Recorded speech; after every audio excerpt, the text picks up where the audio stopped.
this is, that negative thought you've been having, and I just can't let you try and change yourself without a fight. So, go ahead and just turn the show off, okay? And, yeah, everything's still fine. This is Blindsight with your host, Bill Lundgren, an AINC original podcast. You serious? We're not holding back truth. We're here to help you heal and become the best you possible. Here's the chair. Here's the pillow. Here's Bill. Okay. Hi there. This is Blindsight. I'm your host, Bill Lundgren, and the program is produced from Audio Information Network of Colorado. I'm delighted to be here, and I have as a person that I work with, but periodically he's been coming on as a guest, because we have such interesting discussions that we want to share with you, Jonathan Price, our producer. And today, it's actually a follow-up to some discussions that he and I have had on our own about making changes and what that means and how we do it. And it's particularly fitting that we do this the last week in January, because the mythological Roman god Janus is the one for whom the month of January is named. And he's very much, he's seen as a god with two faces. Mm-hmm. And one looking back and one looking forward. And he, of course, is a representation of transition, which is what we're talking about. Looking back at the way things have been, hoping for the future, or maybe dreading the future. So we'll be talking about that today, and hope you'll enjoy the discussion. So I say, hello, Jonathan. How are you doing? I'm doing well, Bill. How are you? I'm doing okay. I'm in the midst of transition, actually, because I'm kind of moving out of the pandemic isolation, which so many people have been, and I'm biting the bullet and going to a conference. And I didn't realize how out of practice I was in preparing for a conference, with hundreds of people. Right. And even thinking, how do I get around? How do I do this? And I used to do this with nothing. I mean, I wouldn't even think about it. But these are different times. It's a little shocking when you realize how far we've come. I mean, or I guess back to, is the right terminology. Yeah. I mean, the circumstances are a little bit different, going... Yeah. You're going into a big crowd and you don't know who has what, and it's like still every once in a while, every little cough and every little sneeze is like, oh my goodness, what do you have? And you're just a little on edge. But I think that most of us have kind of kicked that, and you're right, trying to get into something new when you've been for lack of better words, isolated for the better part of 2 years and have not been. Maybe you haven't even been in a large group setting for that long, almost 3 years. It can be a little daunting. But you see, the thing is, I want to look suave and sophisticated. You need your blue pinstripe suit. Right.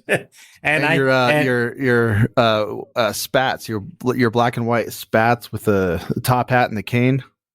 Right. Oh, absolutely. And a dancing dog beside me who's never been with me at a conference. I have no idea how that's going to work out.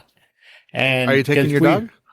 Yeah, of course. I take him everywhere because for me to get around a building and so forth, I'm very dependent on him keeping me from tripping over things and trying to make. And once he gets used to the building, I'll be able to tell him where we need to go, and he'll, if all goes well, he'll be able to get me there. Right. So, exactly. Yeah. So, but I keep my fingers crossed because this is a new thing for both of us working together and something like that. So these are changes that I hope to make more of because I want to, as you say, get back to normal. But what's normal? There's no normal. I don't believe there. If you're normal, you're probably the one that's crazy. Yeah, well, that's true. But I think the issue for all of us is saying, okay, this is January. I made all kinds of resolutions. I want to change this, that, and the other thing. Mm-hmm. And then the question is, how do we do it? How do we institute change? And what do we need?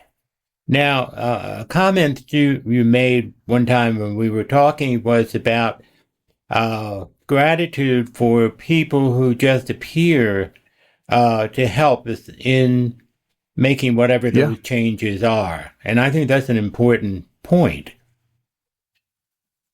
Yeah, I think when you allow people to help you change, there has to be a humility in being able to change. And I want to back up and kind of define change. And is it something that you're doing for your life? Is it a small change? Is it going to the gym in the morning? Is it eating breakfast? Is it having tea instead of coffee? Or is this a larger life change, like a move, getting married, getting divorced? How are we going to have kids? Do I need to start an investment portfolio? These are some larger life decisions and changes that not only affect you, but affect other people.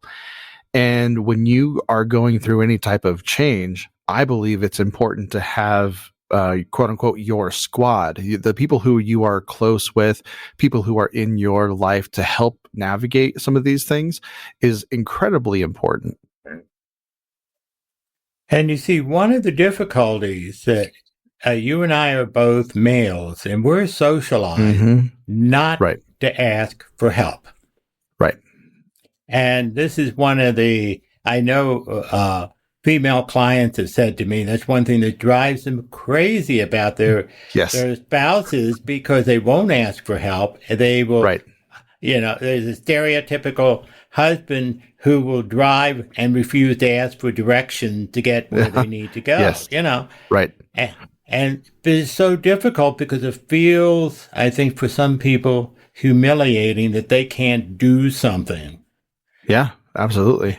I'm reminded of the episode of Home Improvement where Tim Allen is doing his little stand-up show, and he's holding up a sign that says, if a man holds up a stop sign, it says stop. But if a woman holds up a sign, it says, if you really knew me, you know what you should be doing right now. And it's, to that point, it's we have a hard time asking for directions. We're a very black and white gender when it comes to decision making and changes. And, me in my life, I'm a make a decision and go. And that just choose and go and decide, and then everything else will happen. And, if you can backtrack on those changes or those choices, then you have that ability. But I'm not one to just kind of stand pat. I want to make a decision and go for it. Right. And you see, one of the big difficulties, I think, when you develop blindness later in life is the switch from being, the confident, may feel switch from the confidence of, I know where I'm going, I can see where I'm going, and so forth, to the part of having to ask for help. And that's an adjustment in our psyche, which I think is very difficult for a lot of us, both men and women, to make that adjustment and say, okay, but it's okay for us to ask for help. And in fact, one of the things that I always let people know, that the person who's being asked benefits because they get that good feeling from helping you. Yes. And so there really is a two-way street in terms of how it's helping. Correct. Yeah, absolutely. Let me ask you this. Why would somebody want to change something about themselves if they don't think anything is wrong? Well, you're right. And if you don't think anything is wrong, but you have other people around you who are pointing out, look, what you're doing is not helping. And which, again, you have to be convinced by people to change if you're going to do it. Because one of the things that's maddening for people, for example, with the alcoholic, they want the alcoholic to stop drinking or at least to change his drinking, but he or she doesn't see if there's a problem. Right. And exactly. Change only occurs when we decide that we need to change. And I've had clients come to me and say, well, once we're married, I will change him or her. Yes. And yes. that is yes. ridiculous. And I point out to them, I as a therapist can't change you. All I can do is invite you to change, show you how you might change, but ultimately, you're the one that does it. I don't do it. I don't make you do it. I don't have that power. But the issue is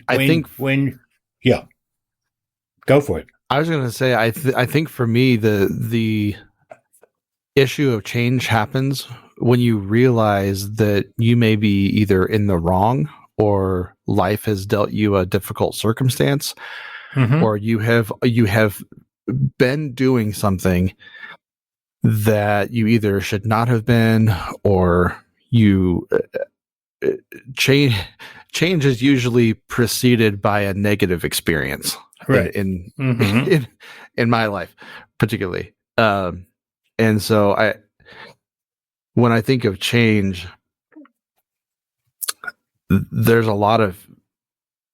can be a lot of heartache and pain with change, but there can also be a lot of freedom and release and health benefits to change. Well, I guess what's a good way to identify when you need change? You've already said that, when people are telling you, hey, you may be an alcoholic if you have, 8 to 10 beers in an evening. You're like, no, I'm totally fine. But how do you go about saying, oh, yeah, okay, I need to change? What are some of those next steps in changing? Well, the change can occur from the person who is inviting you to change and explaining to you how, if they make that change, things will be better for them. Not not say do it for me, because that really doesn't work. But if you say, if you do, as you say, stop drinking for a while, see what happens. For a lot of people, January is dubbed alcohol-free month. And that gives people a chance to say, okay, how are things different? Right. If I want to change, I have to see some benefit to, as Miss Piggy would say, moi, before I'm going to change. Right. I mean, that's human nature. So if I want to change, I need to know what the payoff is for me. I have to believe there's a payoff. Because there's a natural consequence. Yeah, absolutely. And change is not easy. Nope. The analogy I use a lot with people is, and I'll ask you, what sleeve in a jacket do you put on first, right or the left? Hold on, let me think about this. I put on, I think, my left, and then my right follows immediately after. Right. Now, you see, you had to think about it because it's so automatic. Right. And yes, if I were to say, if you decide that the left is the first sleeve you go in, and I say to you for the next week, I want you to make sure that you put the right arm in your jacket first. How easy would that be for you to do? Well, initially that would be incredibly difficult because it's just one of those, automatic things. Yep. I think, what is it? I forget. You have to do something 10,000 hours for it to become a habit, or 10,000 times, or something like that. Something crazy like that. You have to be very conscious of what you're doing until it becomes automatic. Right. And you see, that's what we're faced with all the time. For example, we decide, okay, I need to lose weight. I need to go to the gym. Well, you're going to have to set out to go to the gym no matter what before you finally get it. Right. Well, when you're talking about, making really any change, regardless of what it is, can you talk about the differences between consequences, whether they be positive or negative? I don't think the consequence word in and of itself we associate with bad things, like, I'm going to run out into the street. Right. The consequence, I get hit by a car. Usually we have associated with a bad thing. I have a belief that consequences can be either good or bad. They're just a reflection of the decisions that we made. Exactly. So when you make change, there's an element of that self-discovery saying, okay, there's something in my life, in my body that I need to fix. I want to be better at. I want to do this. It begins with that thought. So when you have that change, you better be able to accept the consequences, either good or bad, of that change. And can you speak to a little bit about the fear of not making a change once it's presented to you? Let's say somebody says, look, if you stop drinking, if you don't stop drinking, I'm leaving. If someone says, or if you stop drinking, then it's going to be safer for you to drive. Those are two different things. One's real clear. I'm leaving. And then you decide whether you want that person to leave. It may in fact be part of the issues you want the person to go, and that's pretty clear cut. And someone who makes a demand like that has to be willing to follow through on it. Otherwise, your credibility is shot, and the chances of changing the other person is not going to work.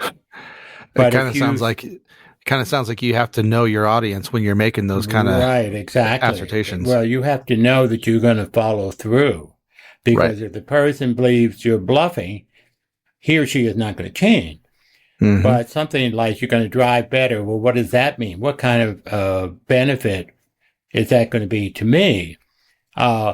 You can also say, look, you have a DUI. The next time it happens, you're going to go to jail. That's a pretty powerful incentive. Right. And I will tell you, I stopped drinking, it's now been about 35 years ago. And I stopped drinking, not because anybody told me, but because I had a blackout. Wow. Yeah. After a drinking bout.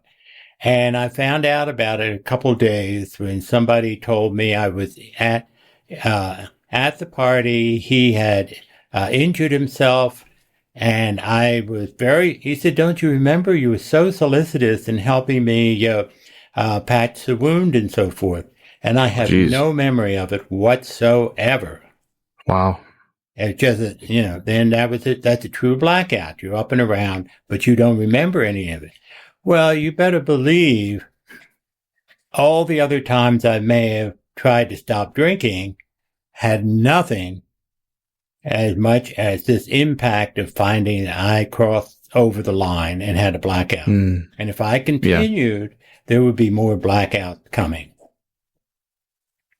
So that's where the consequences were real clear. Nobody had to lay it out to me. I had to do it. And I said, oh, yeah. Now that's what I mean by real clear-cut consequences to me. Mm-hmm. And that motivated me. The same for smoking. I gave up smoking when I realized it was it was making my hearing deteriorate. Oh, interesting. And as soon as I saw that direct negative to my well-being, it didn't matter whether it's negative or positive. As soon as I saw that it was, damaging to me, I towed the line. Now that changes for different people. I mean, Right. some people may have taken more, but that's where I was. And that's an example of consequences that I realized I needed to change. If somebody had said to me, you were in a blackout or something, oh, no, it didn't happen. I remember, whatever. Yeah. The other part of that blackout story was when I came back into memory. My memory band was running again, but I remember that I was in an all-night diner getting something to eat, and it was New Year's Eve, and an accordion player, they hired an accordion player to play Old Lang Syne, and I hate accordion music. And that's just the blackout plus the accordion was enough. That's not one of the memories that you wanted to have from your blackout. No, not at all. Wake up to an accordion player. Sheesh. I love when, when we talk about identifying change, going through change, kind of accepting it. What do you think? What are some of the? I'm not sure the right word. Goodness, I really have no idea what the word is. When you are ready to make a change, how important is it to base it on either emotion or fact? I think more than anything, it's emotion, because it's really, we talk about feelings and having, people denying feeling. A lot of people just simply don't access their emotion. They don't accept the feelings they have. They deny them. And some people are totally oblivious to what they feel. They've been learned to block it all. And so I can be very logical about, let's say, drinking. I could say, well, I'll just change the situation and make a very intellectual thing. But it's a gut punch. It's a gut punch that says, I need to do something differently. And sometimes people try to get somebody to change by talking intellect, and it doesn't work. When you say to your spouse, I'm going to leave if you continue to drink the way you have, that's not a logic thing. That's because you can logically say, well, I don't want that person around anyway. But it's emotionally, I'm going to be left alone. I'm going to be in trouble.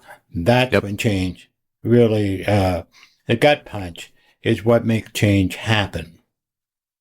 So when you think about, when your emotions are running high, and like, let's say you've had a death in the family, and you've lost somebody very close to you, a mom, a dad, a sibling, a son, daughter, what have you, and your emotions are running high. In my experience, it has been, I've always been told, don't make decisions after a large major life event for at least 6 months. How do you respond to that? I think that makes a whole lot of, and if you can avoid, if you have an option, because if you're so emotion laden, it's real hard to see things in an objective light. See, I was talking about emotion, but really, ideally, we need to have access both to the intellect and the emotion. And so often, I'm sure you know people who are total logic. They wouldn't know an emotion if they tripped over it. Right. And then you know people who don't have a bit of logic. They're just all emotion. And they're only getting a part of the picture. What we have to do is work together. So when you have a really strong emotional thing, like a death of someone close to you, it's real hard for you to access the intellect part in terms of basic things, basic decision making. Now, if you're one of these people who can very quickly move to use both, then you don't need 6 months. But you may need longer if you're Mhm. so caught up in emotion. And that's what people find very difficult with somebody else who's mourning. Well, you should be over it by now. Yeah. No. Yep. Well, and it's interesting. You briefly touched on it. Is breaking out of that, I guess, emotional cycle.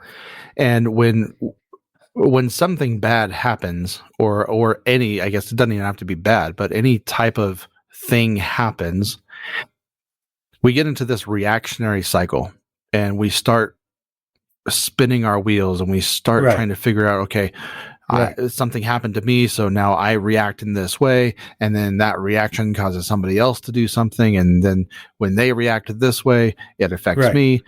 And the ability to, quote unquote, see the forest through the trees really takes a lot of self-care to Yes. identify what it is that you're going through. So if you're in a Yeah. situation where you've lost a loved one, for instance, and you're just in a lot of grief, you don't know what you're going to do. Maybe you've lost your pet, you don't know what you're going to do.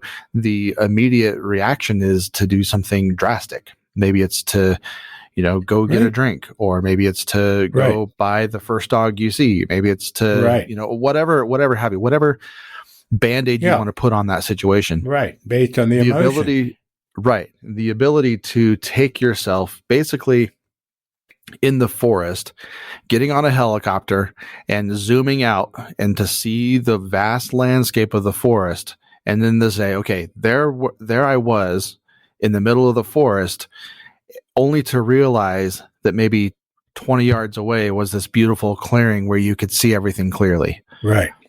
Sometimes when we get in those emotional states, and we're highly, Absolutely. and I'm Well- susceptible to this, when we're in that high emotional state, there's no way Yeah. we can make a clear decision. And we become purely reactionary, which is very difficult to make changes in.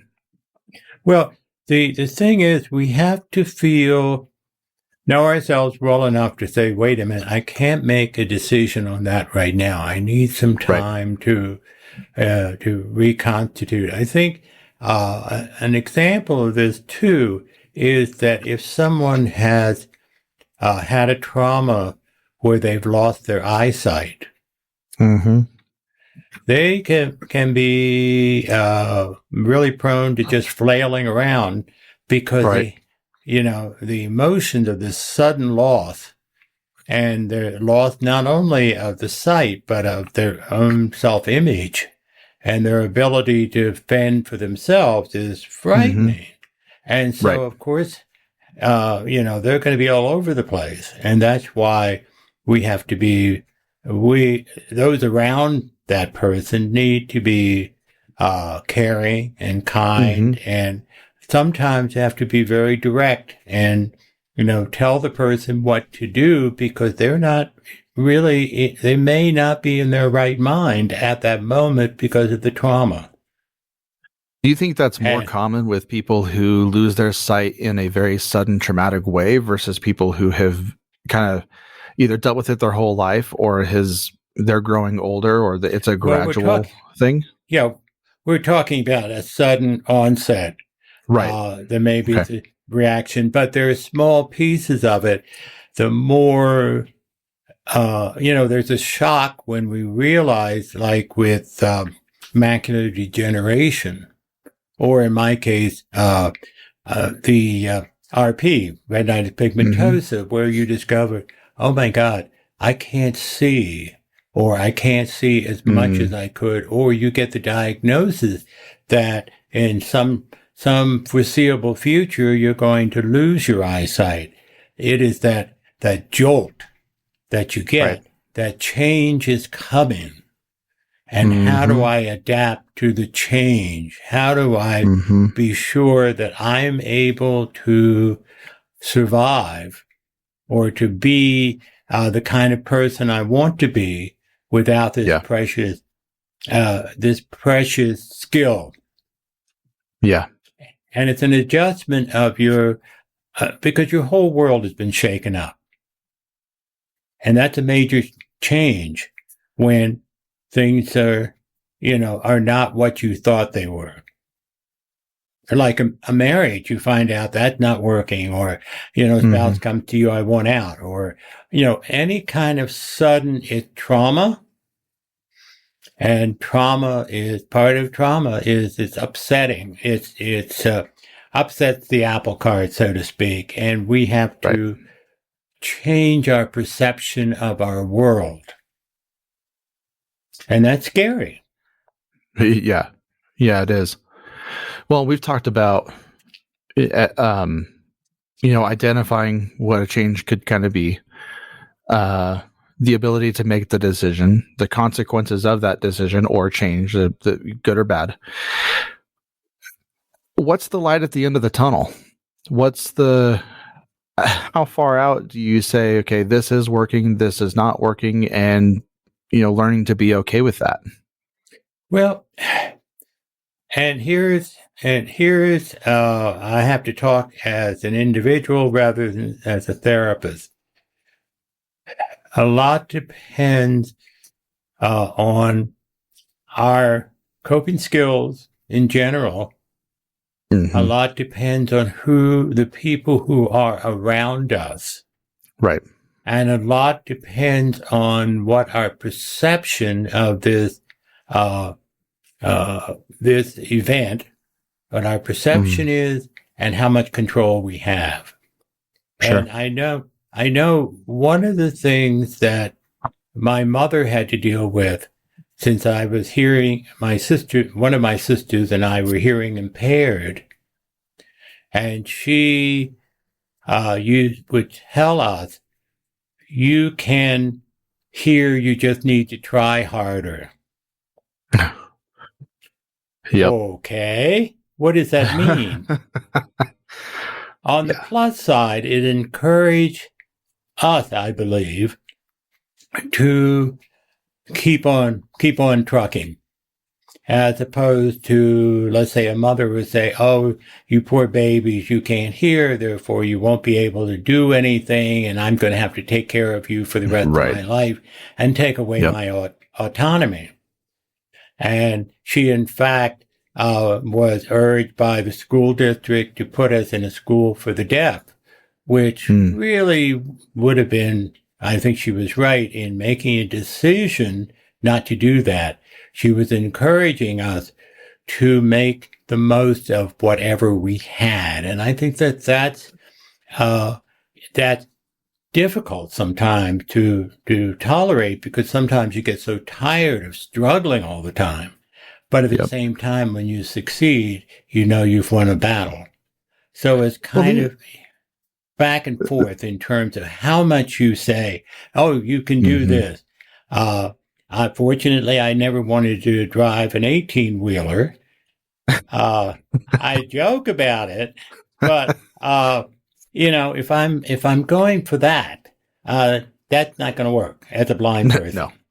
No. At least one hopes. But on the other hand, when you make some decisions that are within your reach, or you remind yourself that your blindness, for example, is only a part of who you are, and you have other senses that will take up some of the slack, at least. And and you find other ways.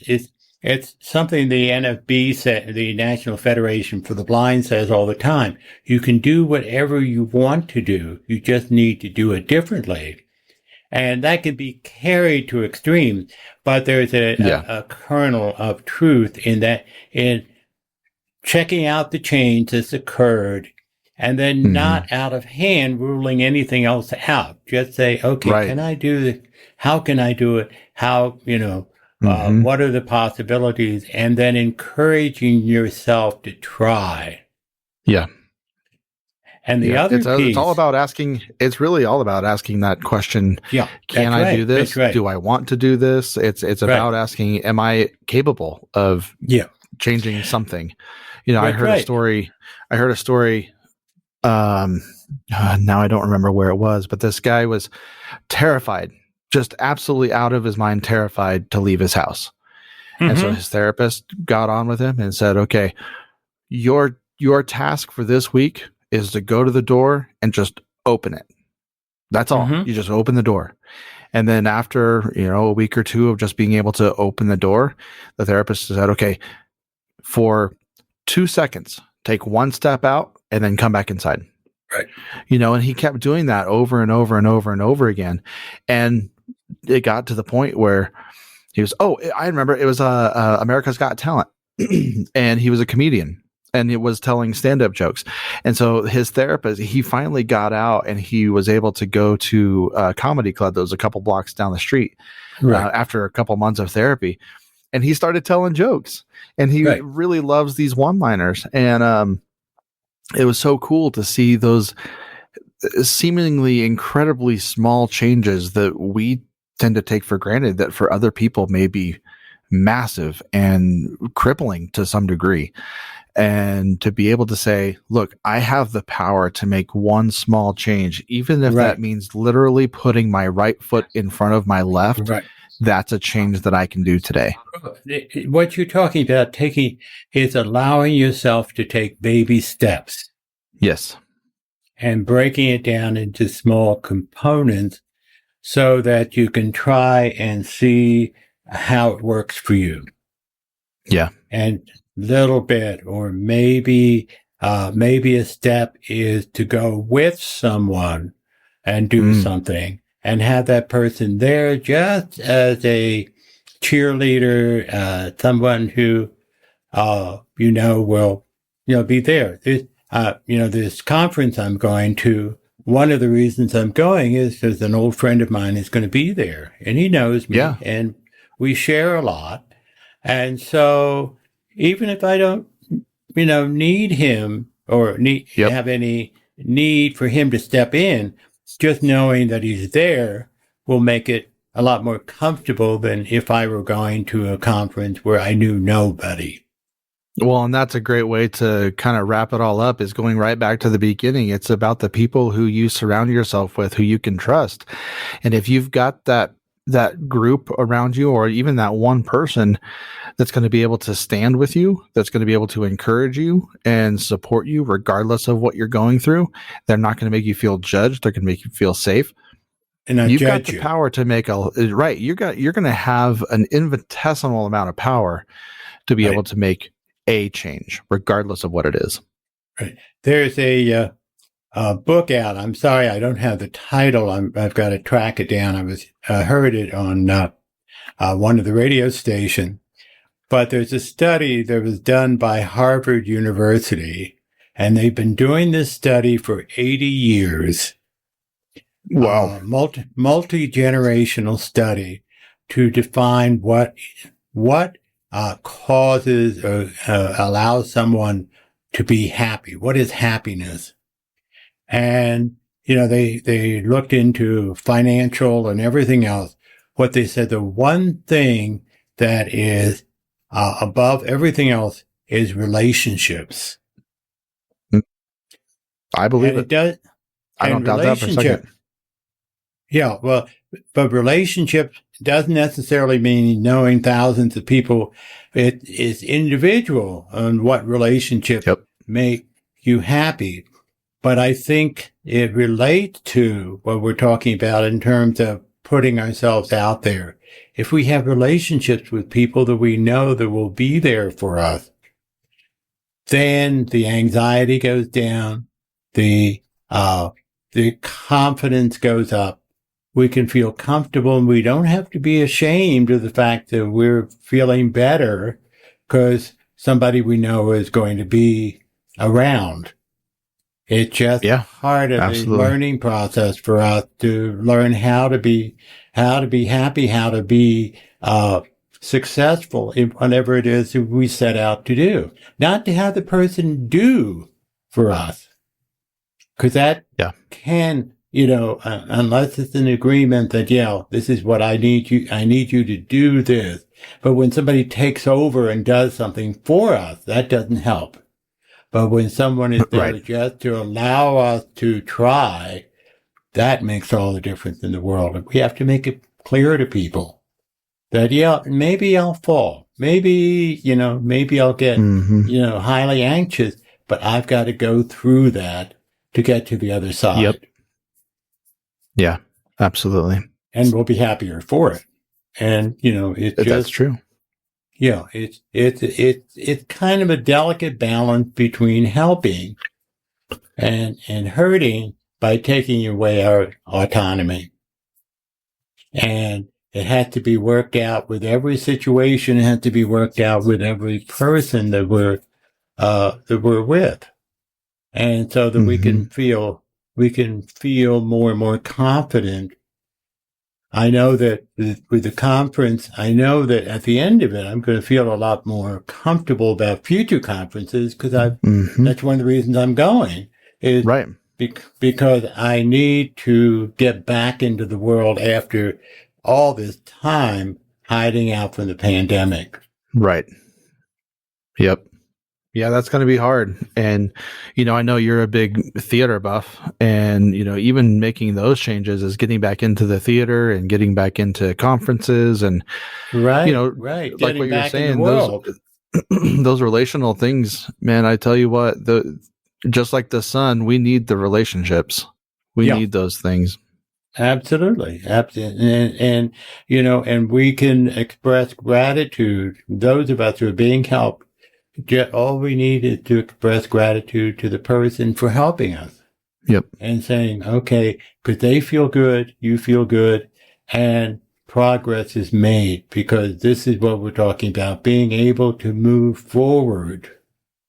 And we can look back, like Janice, we can look back to where we've been to give us an indication of how much we've improved. And we have to be real careful that we don't look at what we can't do. We need to be coming back to what you were saying about positive, looking at what we can do versus what we can't do. Yeah. Yep. Bill, my mind is tired. It's time for me to change from my waking state to my napping state. Yeah, that sounds like a great idea. Yeah. So we've had a chance to talk about change, so we will change by closing this program.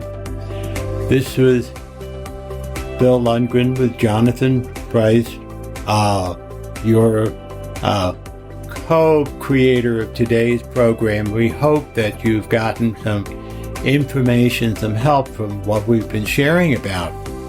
What I'd like you, the audience, to consider, if you have some comments to make, suggestions, whatever, we would certainly welcome to an email or a letter, snail mail. Some people still do snail mail, to let us know. And maybe we can incorporate some of your ideas in future shows. Absolutely. This is Bill Lundgren signing off. Have a great week.